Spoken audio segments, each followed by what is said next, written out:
Lehenik eta behin gure poza adirazi nahi dugu Ipar Euskal Herriko ezkerreko abertzaleek izan dituzten emaitzak direla eta nabarmen geratu delako, goraka dagoen joera, eta nabarmen geratzen ari delako ere urtetan beste eragile batzukin egindako elkarlana bere emaitzak ematen ari dela. Eta etorkizunari begira,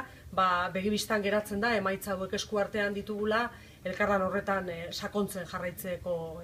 beharra, baita ere gure aldetiko borondatea, eta hemendik aurrera Ipar Euskal Herriko panorama politikoan ezkerrako abertzaleak aintzat hartu beharko direla, kudeaketarako aintzat hartu beharko direla, eta beraz garrantzia izango duela. Horregatik adierazten dugu gaur gure poza, eta bide batez, bai ezkerreko abertzaleen proiektua indartzeko lanean aritu direnei, eta emaitza hauetarako lanean aritu direnei zorionak eman dizkiegu publikoki, eta baita zehazki hauteskundei begira, hauteskundeetarako zerrendak osatzen lanean aritu direnei ere gure zorionik beroena eman nahi diegu emaitzak ikusita gero.